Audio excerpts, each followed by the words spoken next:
Guys, so in this video, I just want to explain some things about knife tactics. And one of the first thing that I just want to really emphasize here when I'm teaching knife defense or weapon-based tactics would be you have to understand the components of the weapon. You need to understand the parts. You need to understand the weapon itself so that it will be useful for you in an actual self-defense scenario. What do I mean? Because the main point here, the more you understand the tool, this is a tool, okay? This is not dangerous in the hands of a good person because this can be utilized for a lot of ways. So I have here a rubber knife, training knife, but in a real life scenario, you can utilize this for cooking, you can utilize this for opening a can, so you can use this for survival in the jungle. So technically it's a tool. And what's dangerous is the bad intention of a person who's using the tool, okay? It's not dangerous, it's in the dangerous thing. The danger that you have to be looking into will be the person who has bad intentions against you, okay? Now, understanding the weapon makes it more useful for us, and you might hear some instructors telling you it's just the same with this, with the use of the impact weapon, okay? I would say that there are similarities, but they're not totally the same, okay? An impact weapon, a blade is different when it comes to the usability and the kind of damage that it will be inflicting. It may be similar, some movements might be similar depending on how you deliver the attack that you're delivering. However, they are not totally similar. Okay, that's something that needs to be clarified. A blade is different from an impact weapon is different from the empty hand tactics. There are certain similarities. The weapon can become an extension of the hand. Okay, it becomes an extension of the hand so that you will have a longer reach. So we know that we have different classification of weapons. We have firearms, especially for long range battles, long range altercations, and we also have projectiles. Okay, projectiles like tirador or sibat.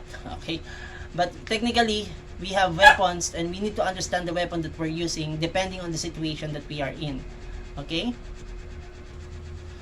So now we have a knife here. If you try to look into it, if we have a knife, if we compare it with the hand, it's almost the same, right? But they're not the same, okay? Because the severity of a real knife attack, again, one of the most dangerous situations that you will encounter on the street is when you are facing with a knife wielder, okay? So you should never underestimate a person with a knife, and this is going to make it a lot easier for that bad person to inflict injury to you. That's why you need to understand the danger that the knife imposes by understanding the components. And if we try to look into the knife composition in the hand, it's almost the same, but it's not the same, okay?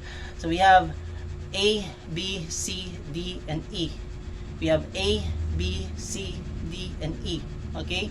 The difference is if I use my hand here, it can inflict swelling injury to my opponent depending on the strength of a strike that I have delivered.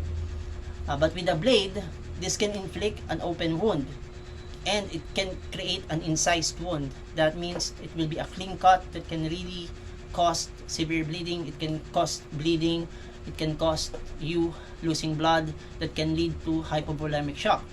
Okay. On the other hand, with an empty hand weapon or empty hand tactic, an attack coming from the empty hand can lead to swelling injuries, or let's say it can lead to it's a blunt weapon that will be inflicting minimal damage to another person depending on the point of reference from where you will be targeting a specific part of the body of an opponent, okay? So that's something that you have to be clear, we have to be clear about. And when it comes to the impact weapon, if we try to use an impact weapon, it's going to be inflicting, this is a blunt object that can inflict more damage than the empty hand, okay? So they differ depending on the severity of the injury that you can inflict against an opponent, or an opponent inflicting to you, okay? Or an opponent using these tools against you, what kind of injury you will be encountering, you will be getting if you get hit by these kinds of weapons. And understanding those conditions is really very important, especially if you want to formulate a more practical survival strategy against an opponent or an assaulter.